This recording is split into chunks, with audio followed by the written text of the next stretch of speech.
The recycled air of the cabin clung to him like a bad memory. Henry shifted his heavy duffel bag, the strap digging into his flannel shirt. For 3 months, his world had been the raw, silent emptiness of the Alaskan tundra. Now, the chaotic symphony of JFK Airport assaulted him. Baggage carousels screeching, languages colliding, the smell of Cinnabon. He felt like a ghost in a world that had moved on. His calloused hands fumbled for his phone, eager to text Meredith. He imagined the Astoria townhouse, the scent of his grandfather's pipe tobacco, and Meredith's smile. He sent, "Landed. See you soon." The reply came instantly, but from Mr. Gable, the family lawyer. "Henry, do not go home. Come to my office. Midtown. Urgent." His dream of homecoming shattered, replaced by cold dread. The cab lurched through Queens traffic, mirroring the anxiety churning in Henry's stomach. He watched his reflection overlay the familiar brick buildings of Astoria, his world of substance and history. Crossing the Queensboro Bridge, that world receded, replaced by the cold glass monuments of Midtown, Meredith's universe of status and ambition.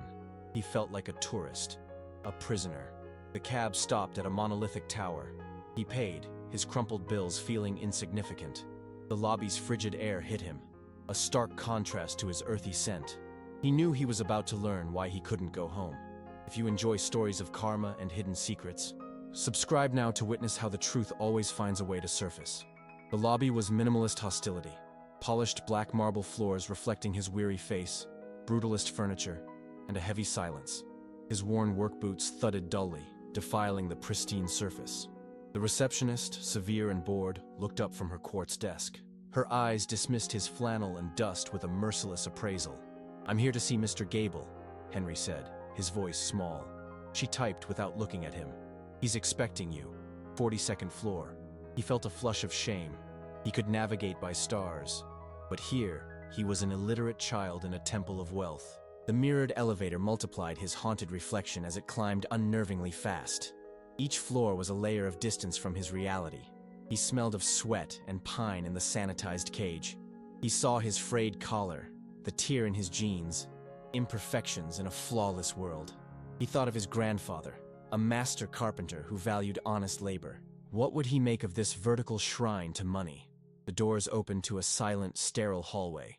He felt he had arrived in a space station, about to confront an alien truth. He stepped onto plush carpet, muffling his steps. At the end of the glass-lined hall, a heavy oak door stood ajar, a beacon of organic warmth. Inside, Mr. Gable's office was a sanctuary of books and the scent of cherry pipe tobacco. The lawyer, white-haired and weary in tweed, looked up with pained eyes. "Henry," he rumbled, "sit down." It was a voice of stability, now laced with sorrow. Henry sank into the worn leather chair, his duffel thudding beside him. The familiar smoke eased his chest for a second. "I'm sorry to summon you," Gable said. "I know you were looking forward to going home." The word felt fragile. "Is Meredith okay?" Henry asked.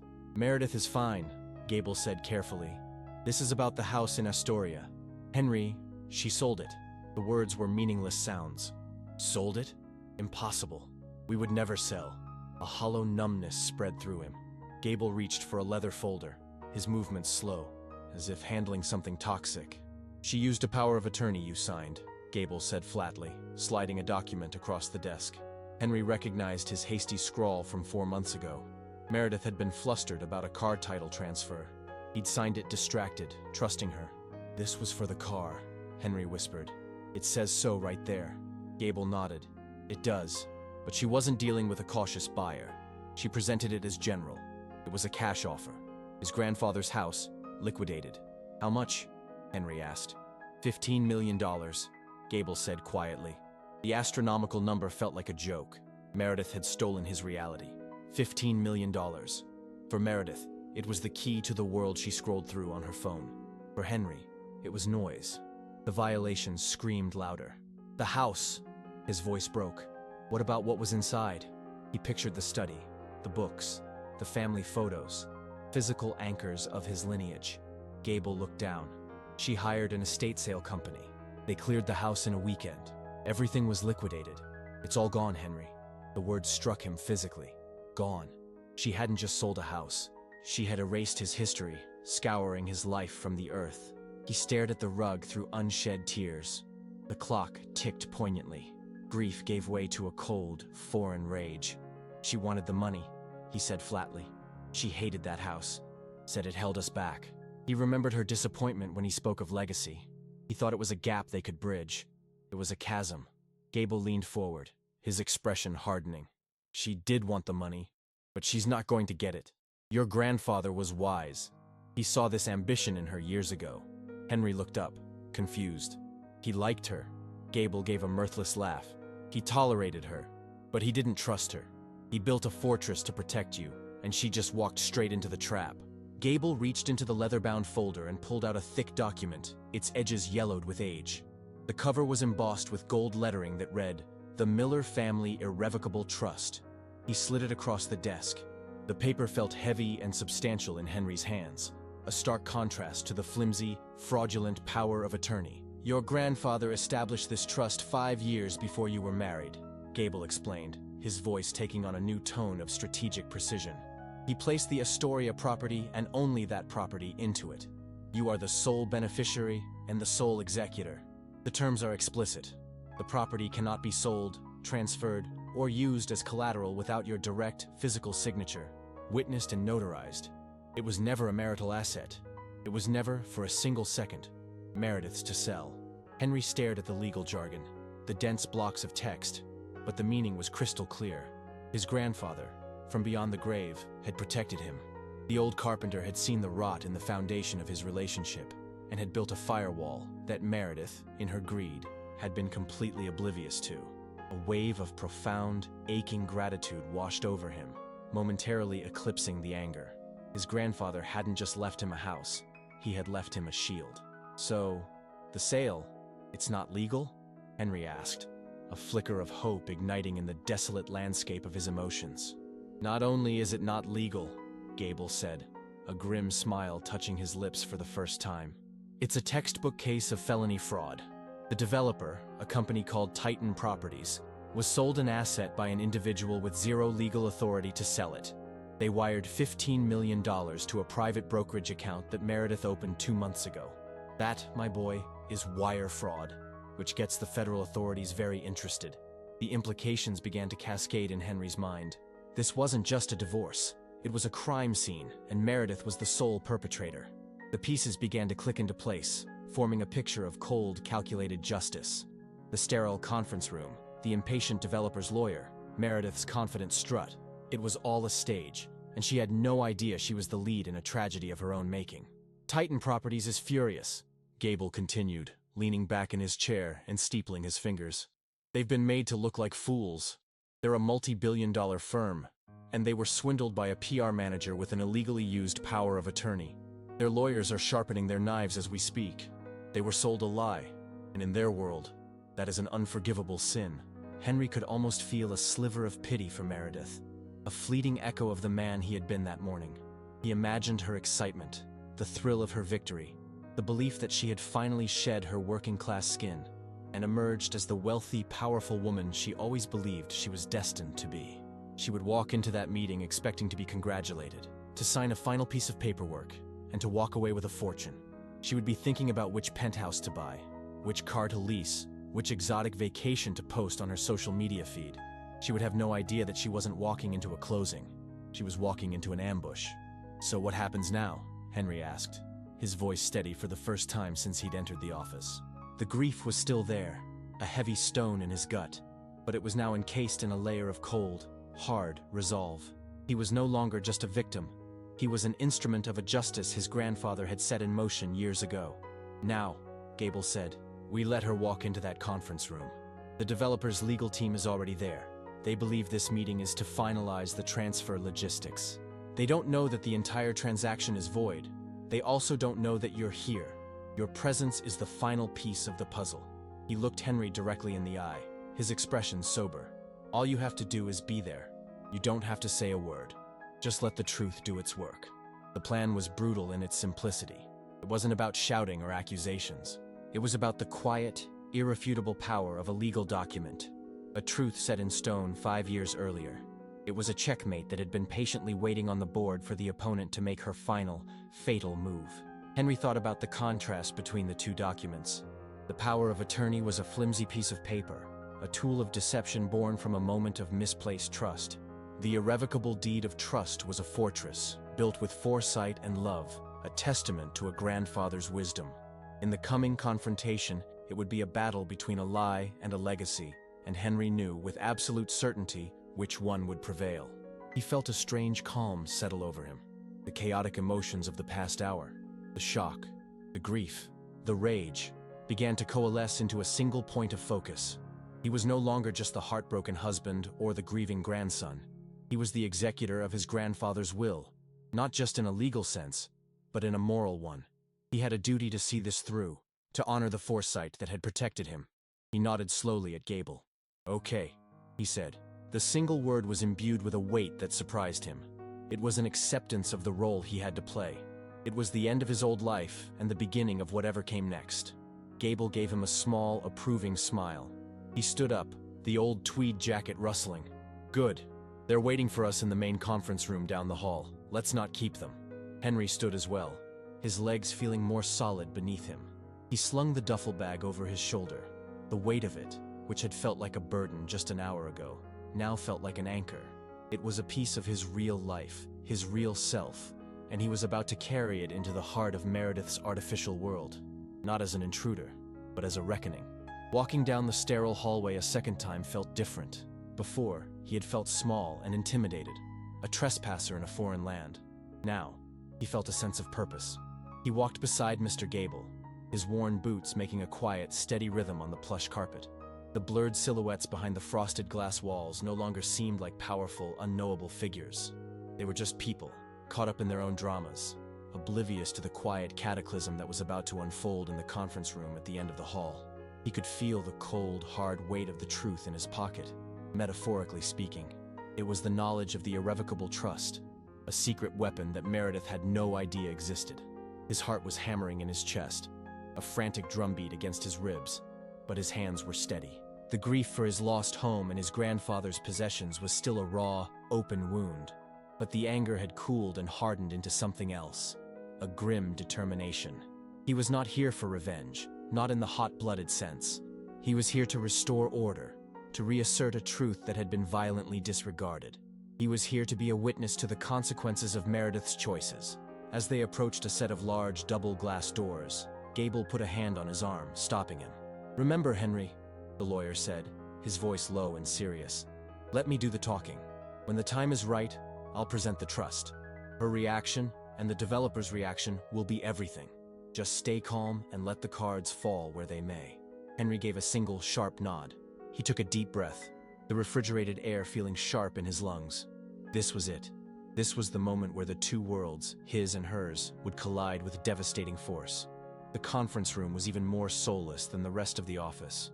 It was a glass box, with one wall offering a panoramic, godlike view of the New York City skyline. The city sprawled below, a vast, indifferent grid of human ambition.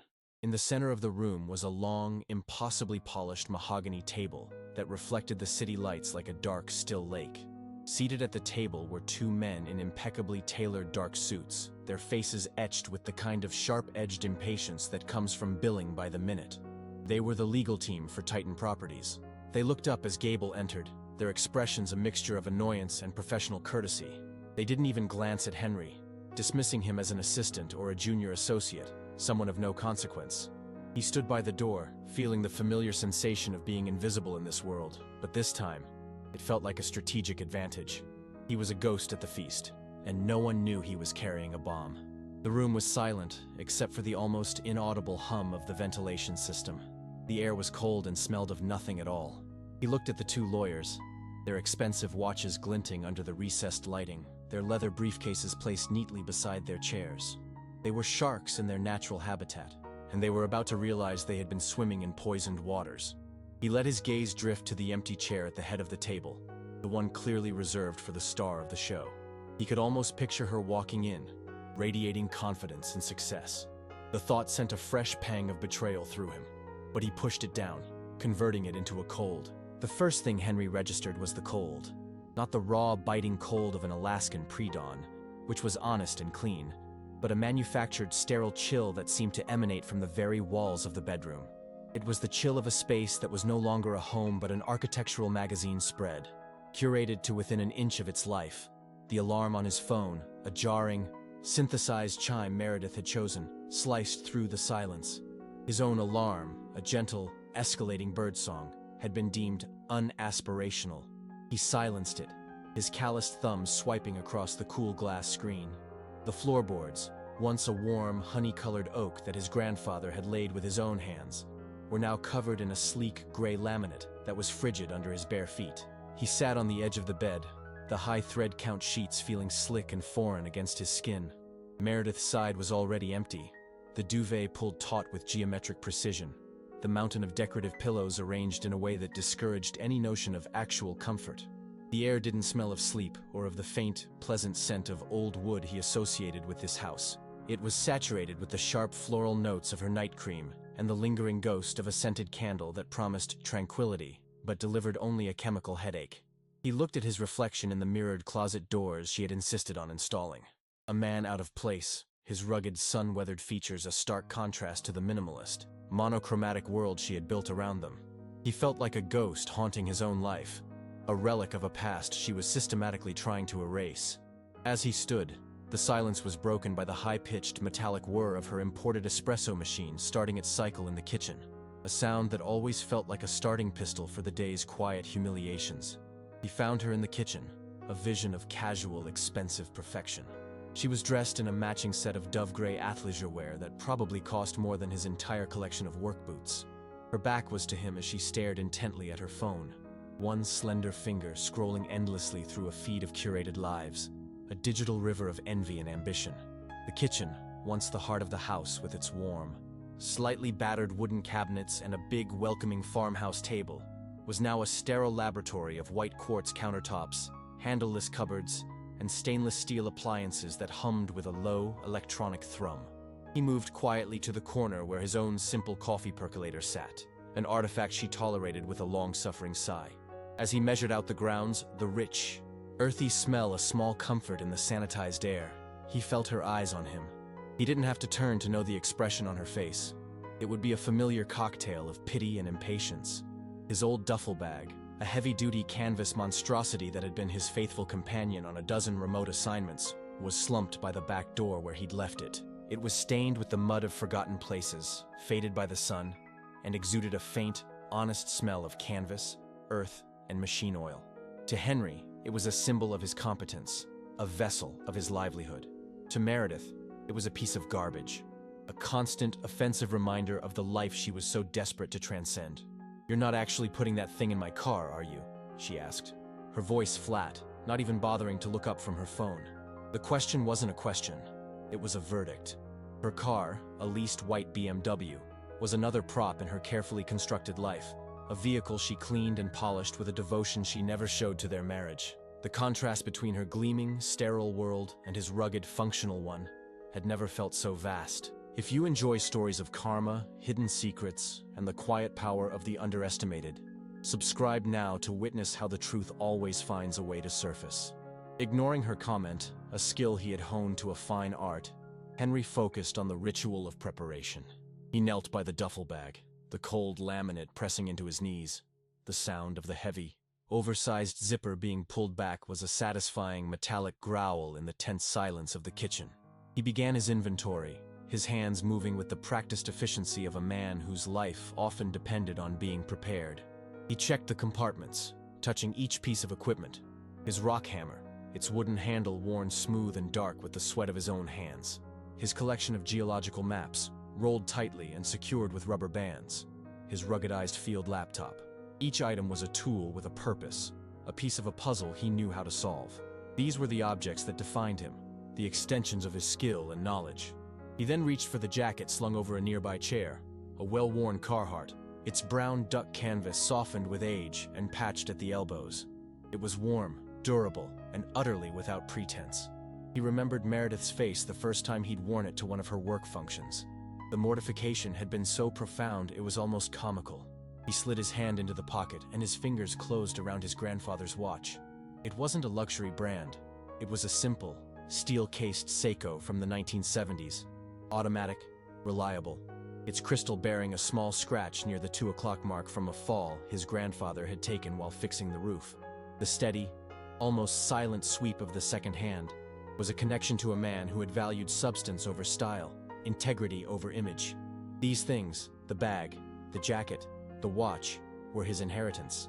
A legacy of practicality and quiet strength that felt more valuable than anything money could buy. And he knew Meredith despised every single thread and gear of it.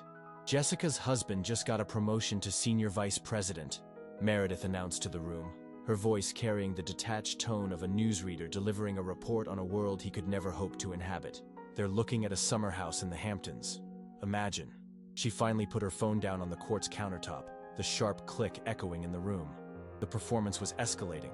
This was the part of the morning where she would pivot from passive-aggressive sighs and disdainful looks to a more direct assault on his worth. He continued to pack, a knot tightening in his stomach. He didn't need to imagine a house in the Hamptons. He had this house, a place with a soul, a place that held the laughter of 3 generations of his family within its walls, even if she was doing her best to suffocate it with gray paint and soulless furniture. $60,000 a year, Henry, she continued, her voice taking on a sharper, clinical edge. We live in one of the most expensive cities in the world, and you make $60,000. Do you have any idea how pathetic that is? When my friends talk about their husbands closing deals, investing in startups, all I can say is that you're away, looking at dirt. The word dirt was delivered with surgical cruelty, designed to reduce his entire profession, his passion, to something worthless and unclean. He felt the familiar flush of shame and anger rise in his chest, a hot, bitter tide.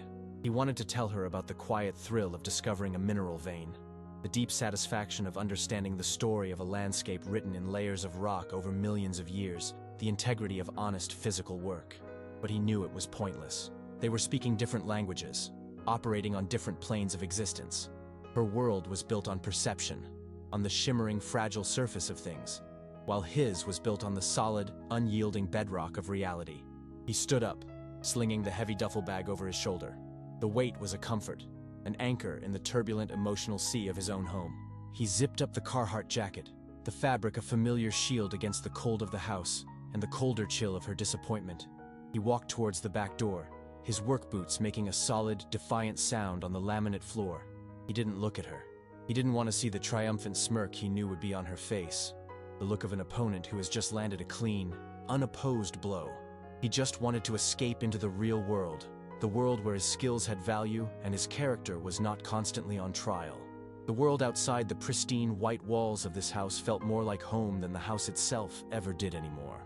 As his hand closed over the cool metal of the doorknob, her voice, now stripped of all pretense of civility, cut through the air one last time. "That house," she said, her voice low and venomous, "this dusty, crumbling, worthless house is the only thing of value your family ever managed to accumulate. And you're letting it rot, just like you're letting everything else rot." The words hit him with the force of a physical slap. It wasn't just an insult. It was a declaration of war against his past, his grandfather, his entire identity. He opened the door and stepped out into the crisp Queens morning, the sounds of the city a welcome distraction.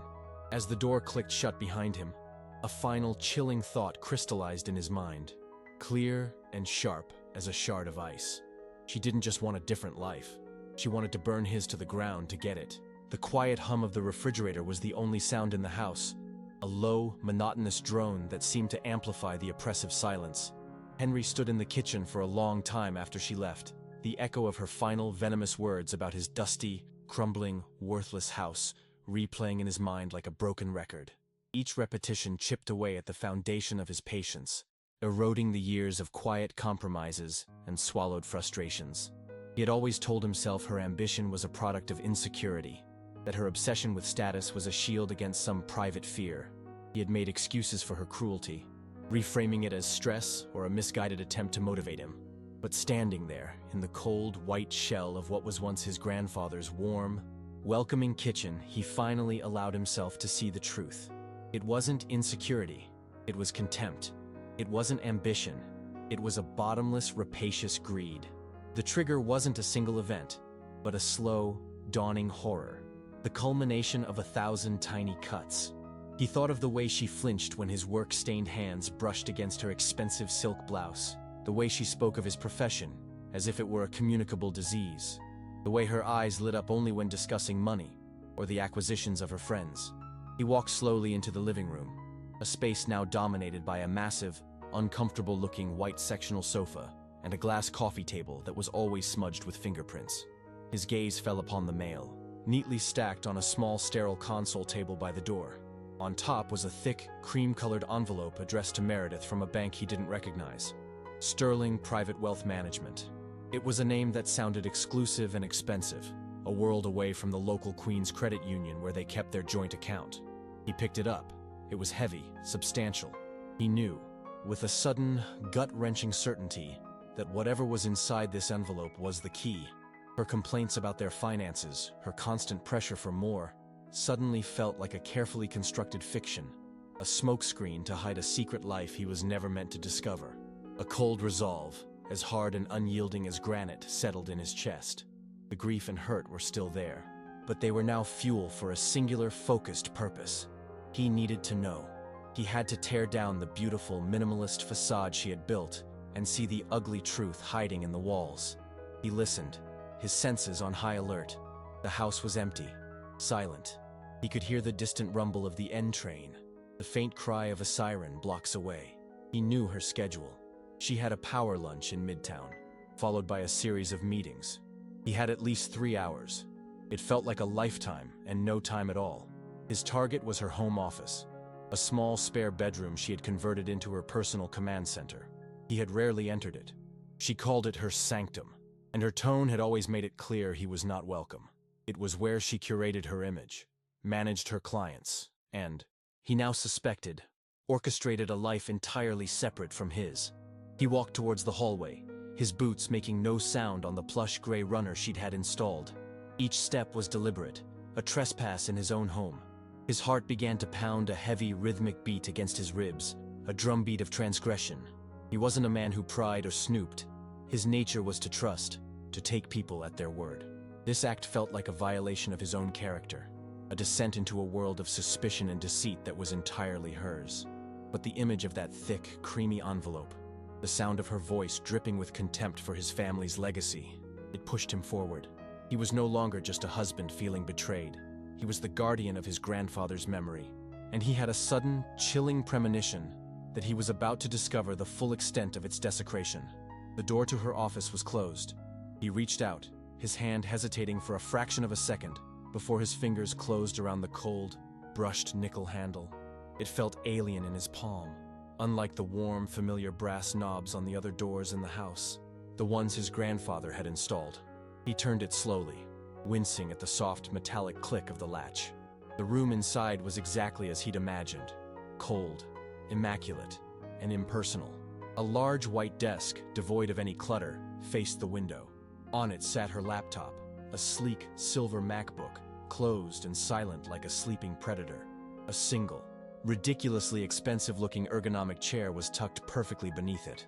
The walls were bare except for a single large piece of abstract art in shades of gray and black that seemed to suck the warmth out of the room. The air was thick with the scent of her perfume, a cloying, expensive fragrance that clung to the back of his throat. He stepped inside, feeling like an archaeologist entering a pristine, modern tomb. He was acutely aware of the dust on his boots, the faint smell of the outdoors on his clothes. He felt like a contaminant in this sterile environment. His gaze swept the room, looking for a clue, a hidden safe, a locked file cabinet. But there was nothing. Her entire world, he realized, was likely contained within the thin, aluminum shell of that laptop.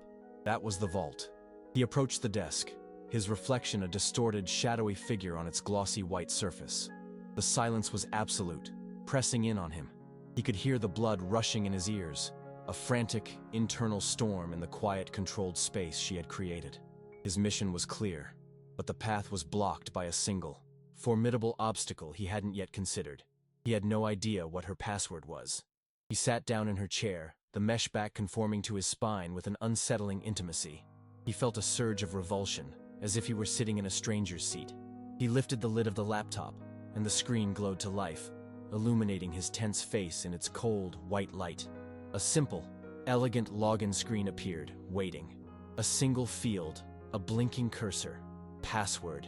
His mind raced. He started with the obvious, the shared memories, the fragments of a life he thought they had built together. He typed their anniversary, 062120 Incorrect password. He tried the nickname he used to call her, a silly, affectionate name from the early days of their relationship, Meredith Sunshine. Incorrect password. He tried the name of the street they'd first lived on, a small, hopeful apartment in Sunnyside. Incorrect password. With each failed attempt, a small piece of their shared history crumbled into dust. It was as if she had systematically purged every trace of their past, every sentimental connection, from her digital life, just as she was trying to purge it from their physical one. A wave of despair washed over him. This was hopeless. She was a stranger, and this machine was an impenetrable fortress built to keep him out. He leaned back, his gaze falling on a small framed photo on the corner of the desk, the only personal item in the entire room. It was a picture of her, alone, standing on a balcony overlooking a glittering city skyline, a glass of champagne in her hand. It was from a business trip to Hong Kong. Her expression was one of cool, detached triumph. And then it hit him. He had been thinking like himself, searching for sentiment, for connection. He needed to think like her. What did she value? What was her ultimate goal? He leaned forward again, his fingers hovering over the keyboard. He typed a new password, a combination of a word and a number that represented not a memory, but an aspiration, a cold, hard number she had quoted at him in arguments 100 times.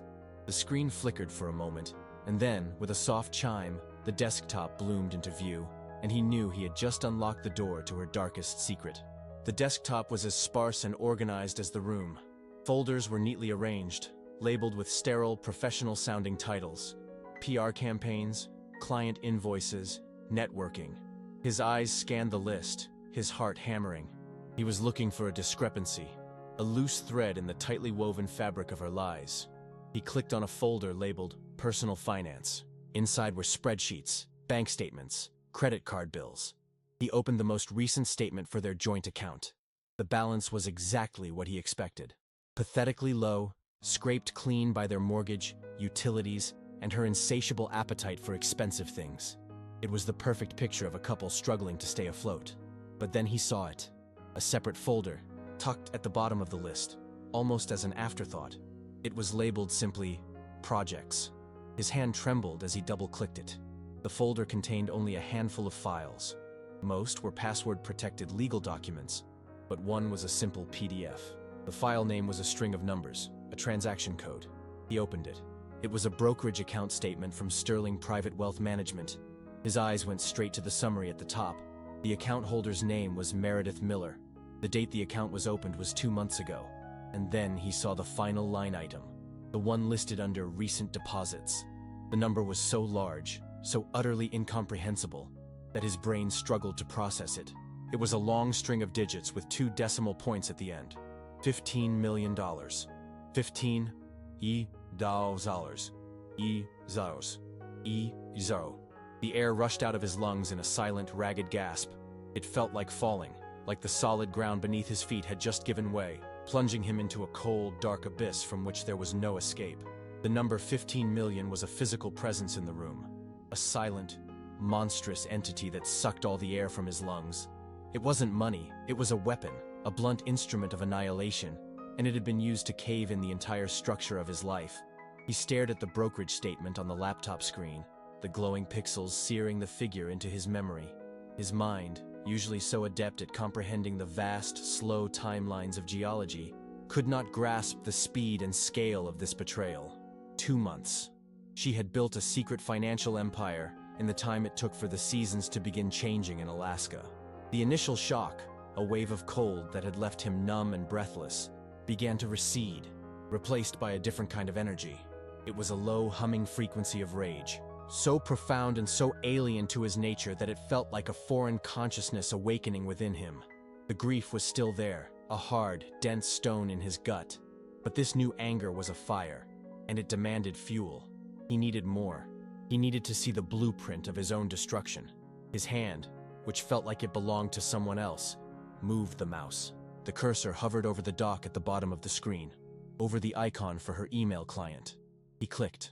The program opened with a soft, innocuous chime, revealing an inbox as meticulously organized as the rest of her life. His eyes scanned the subject lines, a cascade of corporate jargon and social arrangements, until one thread, nestled between a confirmation for a spa appointment and a client update, caught his eye. The sender was Marcus Thorne, Titan Properties. The subject line was stark and brutal.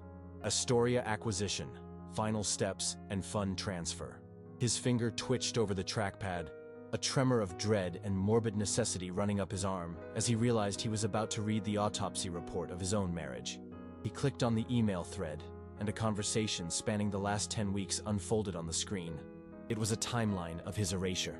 He scrolled back to the beginning, his eyes devouring the words, the cold, clinical language of the transaction, a stark contrast to the violent, emotional reality of what it described.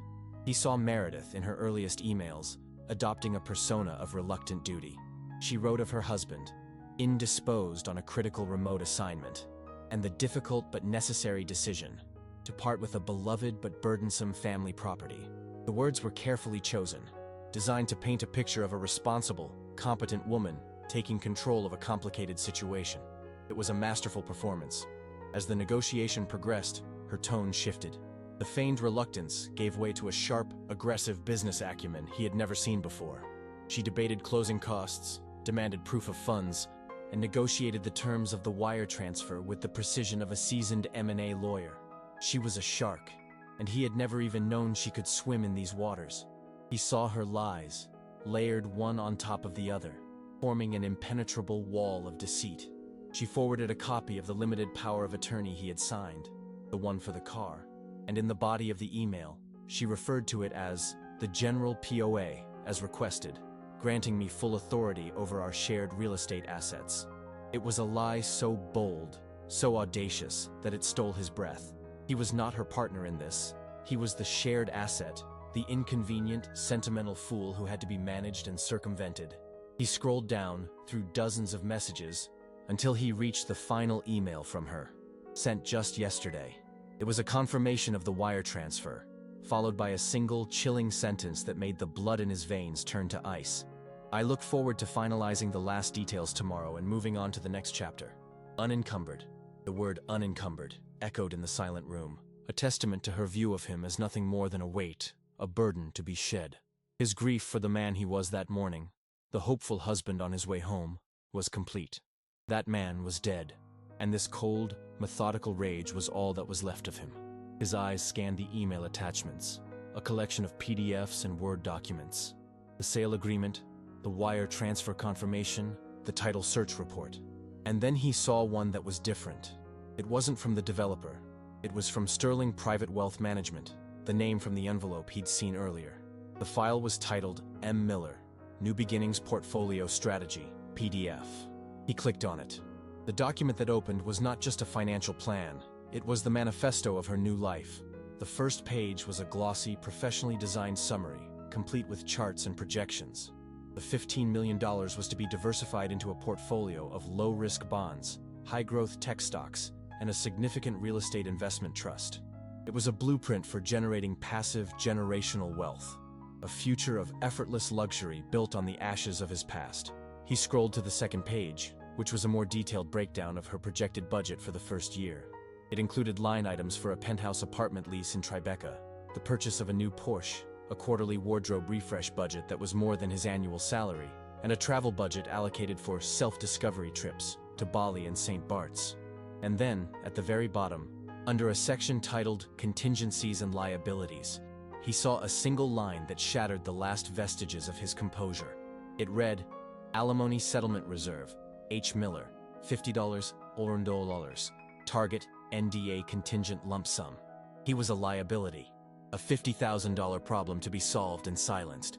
He felt a laugh bubble up in his chest, a harsh, ugly sound that was more of a sob. $50,000. The price of his silence, the cost of his entire life with her, calculated and dismissed as a rounding error in her grand financial scheme.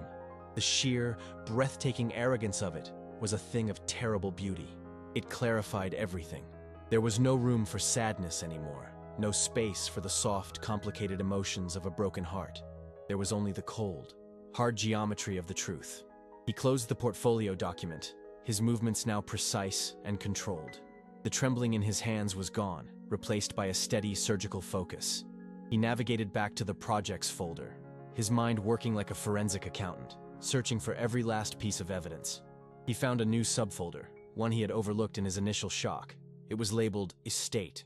He opened it. Inside was a single PDF, the final invoice from a company called Modern Transitions Estate Liquidators. He clicked it open and began to read the inventory. It was a list of his entire life, of his family's history, itemized and sold for pennies on the dollar. Oak roll-top desk, circa 1920, fair condition, $150. His grandfather's desk, where he had learned to read. Collection of hardcover geology texts, approx 200 vols, $300. A lifetime of knowledge, sold for less than the price of a single one of her designer shoes. He read on, his breath catching in his throat as he saw the line items scroll by. His grandmother's wedding china, his father's collection of vinyl records, the old ship's clock from the mantelpiece. And then he saw the final, most brutal entry. Lot 7B. Assorted framed photographs and personal documents. One large box. $20. The faces of his ancestors, the story of his family, sold by the pound. He felt a profound physical sickness, a deep cellular violation that went beyond anger into something colder and far more dangerous. The box of photographs for $20 was the final desecration. He could picture it. The faded black and white images of his great-grandparents on their wedding day. The sepia-toned portrait of his grandfather in his army uniform. The candid snapshots of his own childhood birthdays. All jumbled together, their sentimental value stripped away, reduced to mere objects for a stranger to pick through. She hadn't just sold his house. She had sold his identity. She had liquidated his soul. He closed the invoice, a cold, clear purpose solidifying in his mind. He was no longer just a man discovering a betrayal. He was an archivist gathering evidence for a trial. He scanned the desktop one last time, his eyes catching a folder he hadn't noticed before, dragged to the very corner of the screen, almost hidden. It was labeled Drafts. Inside were not emails, but a series of text documents. He opened the most recent one. It was a social media post, written in her carefully crafted brand of inspirational sincerity. The image was already attached. The same photo from her desk, the one of her on the balcony in Hong Kong, looking powerful and serene. The text was composed and ready to be published. Sometimes the bravest thing you can do is let go of the things and people weighing you down, it began. Excited to finally be stepping into a future that is authentically mine. Here's to new beginnings, financial independence, and shedding the weight of a past that no longer serves you. Unencumbered, boss babe, new chapter. The sight of his own pain, his own annihilation, packaged and branded for public consumption as a triumphant moment of female empowerment, was the final clarifying blow. He closed the laptop with a quiet, definitive click. The rage in his heart now cooled into a single, diamond-hard point of resolve. He wasn't just going to confront her. He was going to dismantle her entire, fraudulent world, piece by glittering piece. He stepped out of the townhouse, pulling the heavy oak door shut behind him with a quiet, definitive click. The sound didn't echo with the finality of an ending, but with the sharp, metallic report of a firing pin striking a primer. The crisp morning air of Astoria, smelling of damp pavement and distant exhaust fumes, felt like the first clean breath he had taken in years. The house at his back was no longer a home. It was a crime scene, a hollowed-out shell of memory, and he was no longer its sentimental guardian. The man who had left for Alaska 3 months ago, the patient, unassuming husband who absorbed insults and made quiet compromises, had died in that sterile white office, staring at a PDF of his own erasure. In his place stood someone else, a man forged in the cold, clarifying fire of absolute betrayal. He felt a stillness inside him, a geological calm. The chaotic tectonic plates of his grief and rage had shifted, locked into place, and formed a new, unyielding landscape of purpose. He pulled his phone from his pocket, his calloused thumb swiping across the screen, ignoring the missed calls and texts from numbers he didn't recognize. Likely the estate sale company or other vultures Meredith had sicked on his life. He scrolled past Mr. Gable's number, past his own family members. This was not a problem for them. This was not a matter for old-world sympathy and measured legal advice. This required a different kind of weapon. His thumb stopped on a name he hadn't dialed in over a year. David Chen. The subtitle he had entered under the name years ago now seemed prophetic. Forensic analysis. He pressed the call button, the phone cool and heavy in his hand, a conduit to a world of digital ghosts and hidden data trails that Meredith, in all her arrogant scheming, had never even considered he had access to. The journey into Manhattan was a reverse pilgrimage, a descent from the grounded reality of his Queens neighborhood into the glittering, amoral heart of the financial world. He didn't take a yellow cab this time. He took the subway, the raw, rumbling energy of the train a fitting soundtrack to the cold fury coursing through his veins. He stood among the morning commuters, his dusty duffel bag at his feet, an island of analog authenticity in a sea of digital distraction. He felt invisible, and for the first time, he welcomed it. He was a ghost in the machine, and he was about to start pulling levers. David Chen's office wasn't in a gleaming tower of corporate law. It was tucked away in a nondescript building in the financial district, a place that prioritized bandwidth and server security over panoramic views. The space was a controlled chaos of technology, smelling of ozone, stale coffee, and the low hum of cooling fans. Wires snaked across the floor like thick vines, and multiple monitors at every workstation glowed with cascading lines of code and complex data visualizations. David, a wiry man with eyes that seemed to move at the speed of a fiber optic cable, greeted him not with a hug but with a sharp, analytical nod. He led Henry to a small, soundproofed conference room. "Talk," David said, sliding a tablet across the brushed metal table. Henry didn't waste time on emotion. He laid out the facts with the cold precision of a geologist presenting a core sample analysis. He detailed the fraudulent power of attorney, the $15 million wire transfer, and the secret brokerage account at Sterling Private Wealth Management. He then slid a small encrypted USB drive across the table. "Everything I found on her laptop is on there. Emails, account statements, her New Beginnings portfolio. Everything." David plugged the drive into his machine, his fingers a blur across the keyboard. Lines of data flooded his screen. For a full minute, the only sound was the frantic clicking of keys. Then, David stopped, a slow, predatory smile spreading across his face. "Oh, she's an amateur," he said, his voice a low whisper of professional contempt. "She routed the initial account verification through a public Wi-Fi network at a coffee shop to feel like a spy. She left a digital backdoor wide enough to drive a truck through." The air in the small conference room crackled with a new, dangerous energy. What had been a story of personal betrayal was now a tactical problem with a clear, exploitable vulnerability. David swiveled one of his monitors towards Henry, the screen filled with what looked like gibberish, a complex map of network protocols and security handshakes. "Sterling's security is top tier," David explained, his voice quick and sharp. "But the account itself is only as secure as its weakest link, which was her setup. I can't touch the money directly. That would be illegal. But what I can do is trigger a series of compliance flags from inside her own digital footprint.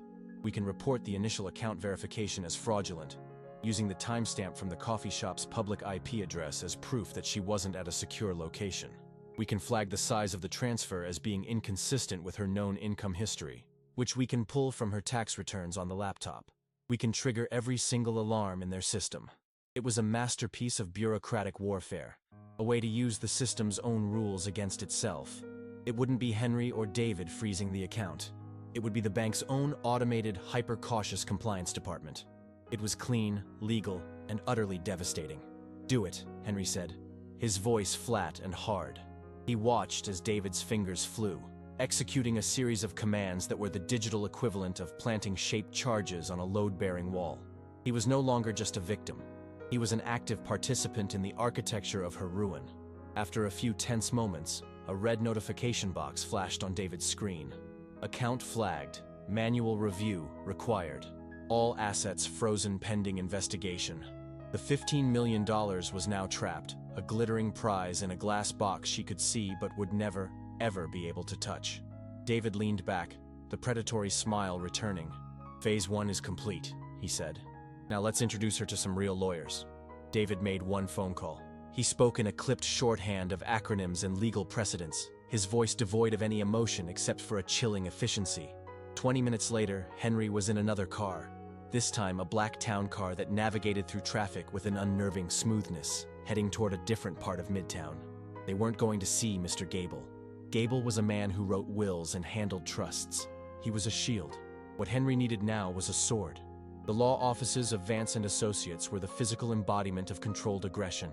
The lobby was a symphony of polished concrete, dark wood, and brushed steel, with a silence that felt less peaceful and more like the moment before a verdict is read. There were no family photos or comforting landscapes on the walls, only abstract art that seemed to vibrate with a tense, kinetic energy. They were shown immediately into a corner office overlooking Bryant Park. Ms. Vance stood to greet them. She was a woman in her 50s, dressed in a severely tailored charcoal suit, with short, silver hair and eyes so sharp and intelligent they seemed to miss nothing. She didn't offer sympathy or condolences. She offered a firm, dry handshake and a single, direct question. "Show me the evidence." For the next hour, with David providing the technical data and Henry providing the narrative context, they laid out the entire case.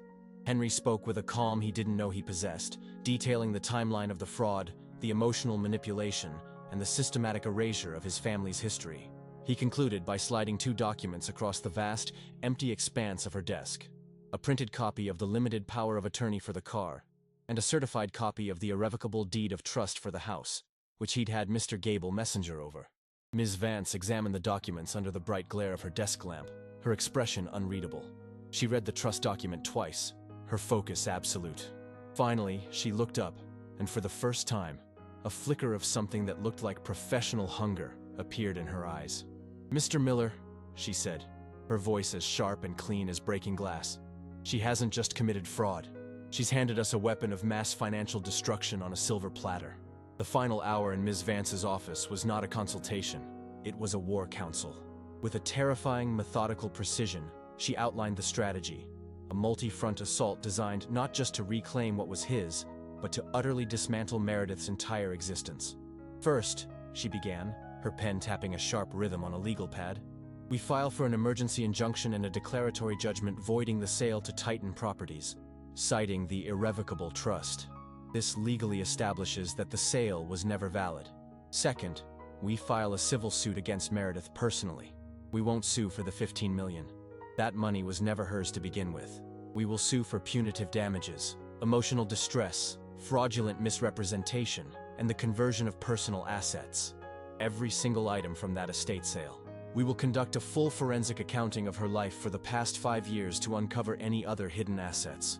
She paused, letting the weight of the words sink in. "Third," she continued, her voice dropping slightly, "my office will compile a full evidence package, the fraudulent use of the POA, the wire transfer, the emails, and we will deliver it personally to the district attorney's office. Wire fraud involving this amount of money carries a mandatory minimum sentence. She will be facing serious jail time." Henry felt a cold knot tighten in his stomach, but he didn't flinch. This was the consequence. This was the rebalancing of the scales. Finally, Ms. Vance slid a final, thin stack of papers across the desk. "And this," she said, "is the petition for divorce, citing felony fraud as the grounds. This will sever any and all potential claims she could ever imagine making on any of your assets, now or in the future. It ensures she walks away with nothing but the clothes on her back and the criminal charges pending against her." She handed him a heavy, expensive fountain pen. "Your signature is required on all documents, Mr. Miller. Once you sign, this all becomes irreversible." He took the pen, its cool, weighted barrel feeling like the handle of a weapon in his hand. He looked at the signature line, at the war he was about to declare, and without a moment's hesitation he began to sign his name, knowing that the next time he saw his wife, it would be across a polished table in a sterile conference room where her new life was scheduled to begin, and where he was now prepared to ensure it would brutally and publicly end.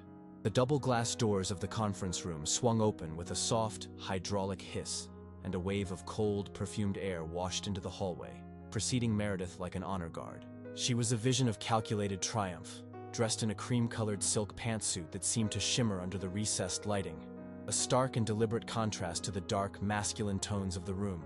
In the crook of her arm, she carried a Birkin bag, a piece of armor that cost more than Henry's annual salary, its iconic shape a silent, screaming declaration of her arrival into a new social stratum. She moved with an unshakable, liquid confidence, her heels making a sharp, aggressive clicking sound on the polished concrete floor, a sound that seemed to punctuate the end of his world and the beginning of hers. Her eyes, bright with a manic, predatory energy, swept the room, acknowledging the two lawyers from Titan Properties with a dazzling, professional smile before flicking past Henry as if he were a piece of furniture, a coat rack left in the corner. He felt a hollow ache in his chest, a phantom pain for the woman he once loved, who was now utterly gone, replaced by this beautifully crafted effigy of ambition. She was accompanied by a man with slicked back hair and a suit so sharp it looked like it could draw blood, who introduced himself as her counsel, Mr. Sloane. Meredith took her seat at the head of the table, not as a participant, but as a queen taking her throne, and the air in the room crackled with the sheer force of her self-assurance. She finally turned her gaze to Henry, her expression devoid of any history or shared memory, offering only the cool, appraising glance one might give to a final, tedious piece of paperwork that stood between her and everything she had ever wanted. Mr. Sloane, acting as his client's master of ceremonies, wasted no time on pleasantries. He placed a slim, elegant leather portfolio on the table with a soft, definitive thud that seemed to echo in the pressurized silence. "Mr. Miller," he began, his voice a smooth, condescending purr that was perfectly calibrated to make Henry feel small and unsophisticated. "My client, Ms. Miller, wishes to resolve all outstanding matters today with efficiency and discretion. She believes a clean break is in everyone's best interest." He opened the portfolio and slid a thick sheaf of documents across the polished mahogany. The paper was a heavy, creamy bond, the kind reserved for wedding invitations or declarations of war. Henry looked down at the impeccable, laser-printed text. The title at the top read, "Petition for Dissolution of Marriage." He felt a strange sense of detachment, as if he were watching a film whose ending he already knew. There was no shock, no fresh wave of pain. He had already seen the digital blueprint for this moment on her laptop. This was merely the theatrical performance. His eyes scanned the familiar, hollow legalese, irreconcilable differences, no reasonable prospect of reconciliation, and landed on the date the petition had been drafted. It was dated 6 weeks ago, a time when he had been 1,000 miles away on a frozen tundra, naively counting the days until he could come home to her. He slowly turned the pages, feeling the weight of her premeditated cruelty in his hands. He could feel the impatience radiating from the Titan Properties lawyers, who shifted in their seats and checked their $1,000 watches, eager to finalize their deal and be done with this unseemly domestic squabble. He was an obstacle, a final, boring hurdle to be cleared, and as he reached the last page, he saw the number that was meant to be the price of his complete and total erasure. The offer was presented not as a point of negotiation, but as a foregone conclusion. "As you'll see," Mr. Sloane continued, gesturing toward the final page with a manicured hand, "in the interest of an amicable and swift resolution, Ms. Miller is prepared to offer a generous, one-time settlement of $50,000. He let the word generous hang in the air, a deliberate and calculated insult. "This payment, of course, is contingent upon your signature on a comprehensive non-disclosure agreement, preventing any future discussion of Ms. Miller's personal or financial affairs." Henry stared at the number, $50, $0, 00, and a cold, humorless smile almost touched his lips. It was the exact figure he had seen on her New Beginnings portfolio, the line item under contingencies and liabilities. He wasn't a husband to be negotiated with. He was a liability to be managed, a rounding error in her $15 million future. He looked up from the papers and met Meredith's gaze across the vast expanse of the table. Her expression was one of bored impatience, the look of a person waiting for a slow waiter to clear the final plate before dessert. There was no remorse, no flicker of doubt, only the serene, unshakable conviction of someone who believed they had thought of everything. Mr. Gable sat beside him, silent and still as a stone monument. Sloane slid a heavy, gold-plated fountain pen across the table. It stopped inches from Henry's hand. He picked it up. It felt cold, alien, and unnaturally heavy in his calloused grip, a tool from a world he didn't belong to and no longer wanted any part of. He uncapped it, the quiet click a sharp punctuation in the silent room, and with a hand that was perfectly, terrifyingly steady, he signed his name on the line, feeling the fine nib scratch his signature into the paper and seal her fate. A collective, almost inaudible sigh of relief seemed to pass through Meredith's side of the table. Sloane gave a subtle, congratulatory nod to his client, who rewarded him with a small, tight smile of pure triumph. It was done. The final loose end had been tied off and discarded. She had her freedom. She had her fortune. and she had silenced her past for the paltry sum of $50,000. The Titan lawyers began to discreetly gather their own papers, their part in this domestic sideshow seemingly concluded. The deal for the Astoria property was, as far as they were concerned, complete. Henry carefully placed the golden pen on the table, aligning it perfectly with the edge of the now signed documents. He felt a profound, hollow calm settle over him, the quiet stillness that comes after a storm has passed, or in the moments just before one makes landfall. His part in this charade was over. He had played the role of the defeated, unassuming husband she had expected him to be. He had walked willingly into her trap, and in doing so, had allowed the jaws of his own to close around her without her even noticing. He leaned back in his chair, a spectator now, waiting for the curtain to rise on the final act. It was then that Mr. Gable, who had remained a silent, rumpled presence throughout the entire proceeding, cleared his throat. It was not a loud sound, just a dry, quiet rasp, but in the sterile, expectant silence of the room, it was as jarring and commanding as a gunshot. And as every head in the room turned towards the old man, he reached into his worn leather briefcase and retrieved a single, thick, age-yellowed document, placing it on the table with a soft thud that landed with the weight of an anvil. "Gentlemen," Mr. Gable began, his voice calm and resonant, a stark contrast to the sharp, transactional tones that had filled the room moments before. He didn't look at Meredith or her lawyer. Instead, he addressed the two attorneys from Titan Properties directly, as if they were the only other rational men at the table. "While my client appreciates the unsolicited offer presented by Ms. Miller, I'm afraid it, along with this entire transaction, is predicated on a fundamental and catastrophic falsehood." He gently tapped the age-yellowed document in front of him. The paper, thick and fibrous with the texture of history, seemed to absorb the cold, artificial light of the room, while the freshly signed divorce petition next to it gleamed with a slick, modern sheen. Henry watched Meredith's face, a fascinating study in micro-expressions. The triumphant smirk didn't vanish at once. It froze, then began to crack at the edges, like thin ice under a sudden immense weight. Her eyes, which had been sparkling with victory, narrowed into slits of confused suspicion. She shot a sideways glance at Mr. Sloane, whose own reptilian smoothness was beginning to look frayed.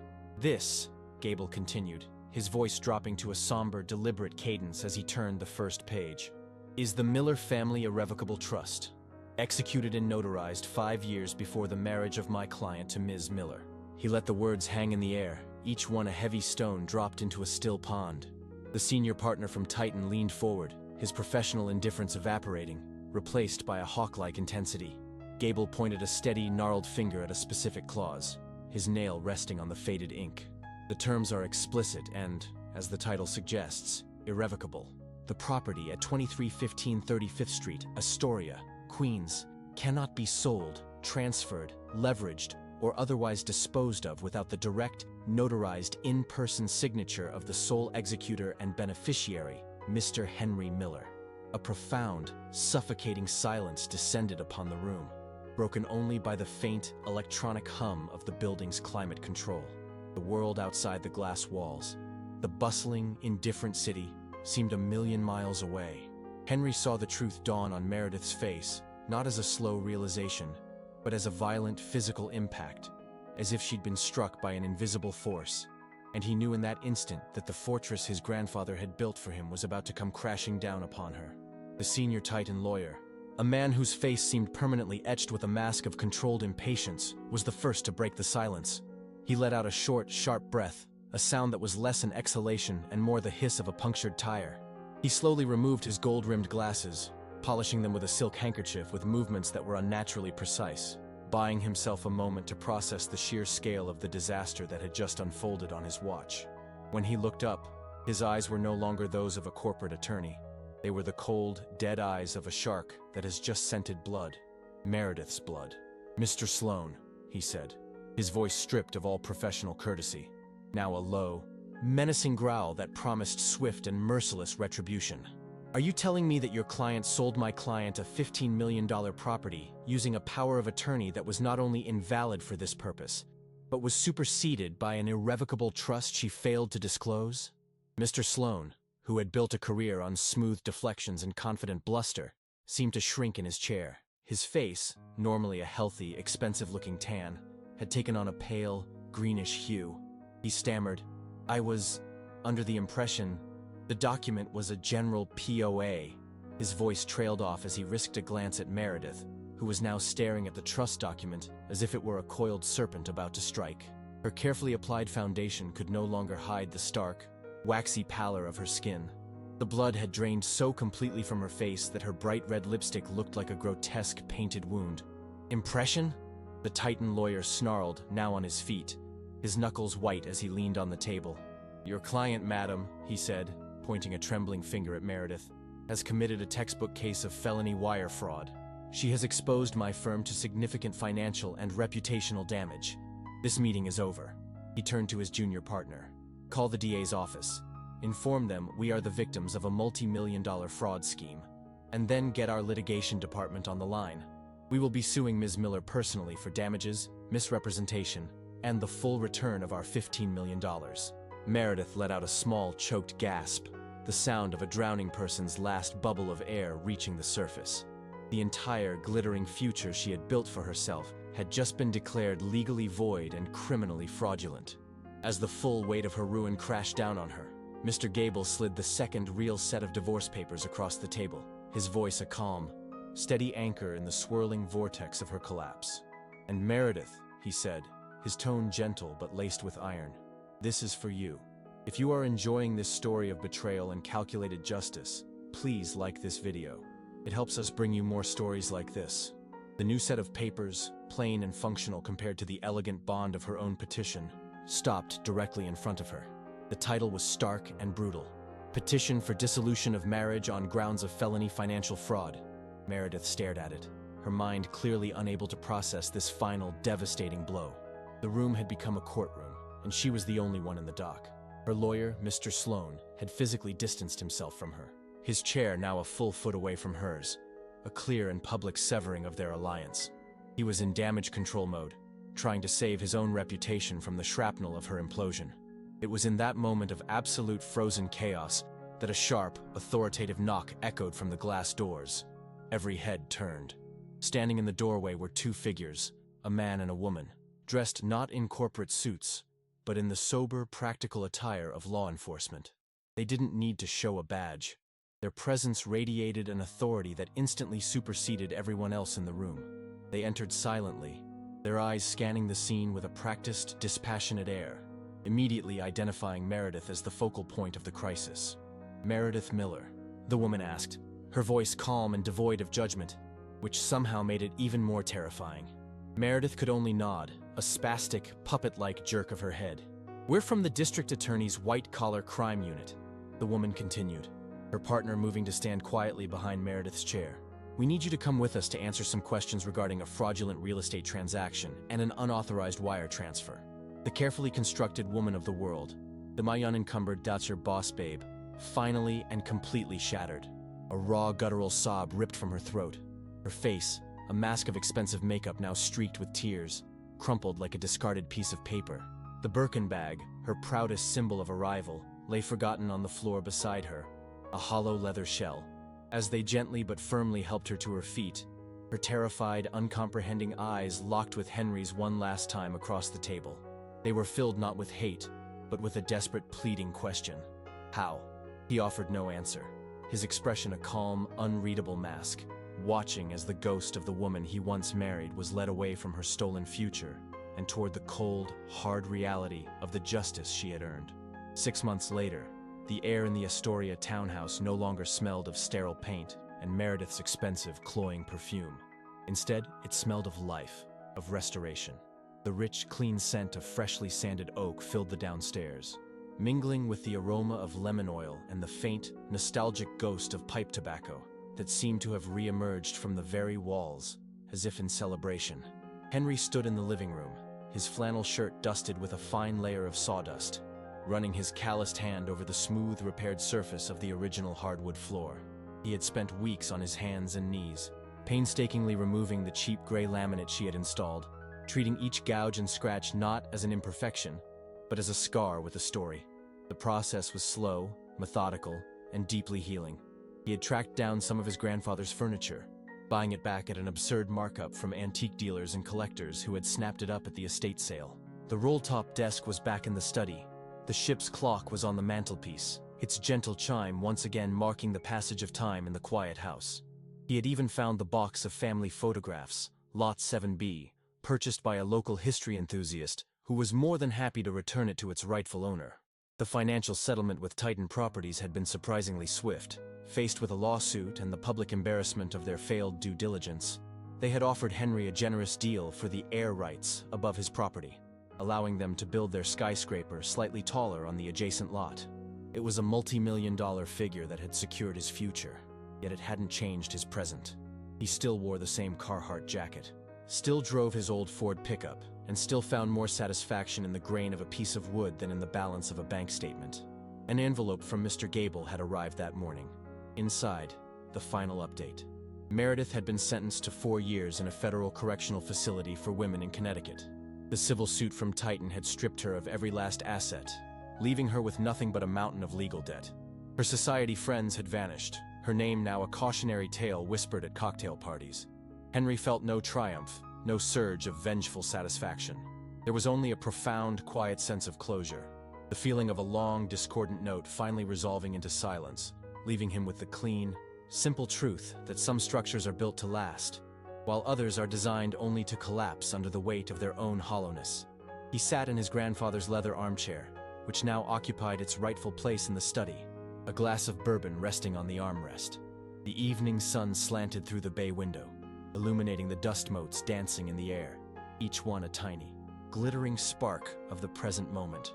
He had spent the afternoon hanging the old photographs, arranging them not in a perfect, curated display, but in the slightly chaotic, overlapping way his grandmother had always kept them. The faces of his ancestors looked out at him, their black and white gazes seeming to hold a quiet approval. He thought about the number, $15 million. To Meredith, it had been the price of a new identity, a key to a kingdom of status and validation. She had seen the house as nothing more than a stack of $100 bills, a fungible asset to be liquidated. She never understood that the house itself was worthless. Its value wasn't in the brick or the land or the zoning laws. It was in the invisible things. It was in the memory of his grandfather teaching him how to use a wood plane in the basement, the faint pencil marks on the kitchen doorframe that charted his growth from a small boy into a man, the accumulated laughter and tears that had soaked into the floorboards over 70 years. This was the true inheritance, an emotional and moral bedrock that could not be bought or sold. He had used a portion of the settlement to establish a foundation in his grandfather's name, providing scholarships for students entering the skilled trades, carpentry, masonry, welding, a tribute to the dignity of working with one's hands. The money, which would have been a weapon of social climbing for Meredith, was now a tool for building, for creating tangible good in the world. He took a slow sip of the bourbon, the warmth spreading through his chest, and felt a sense of peace that was as solid and real as the house around him. He finally understood that his grandfather hadn't just left him a property protected by an irrevocable trust. He had left him a life whose true value could never be calculated, and a legacy that was, in the end, absolutely priceless. True wealth isn't measured in dollars, but in character, integrity, and the legacy we build with our actions. The most valuable things in life are the ones that can't be bought. What do you think is the most important value to pass on? Share your thoughts in the comments below.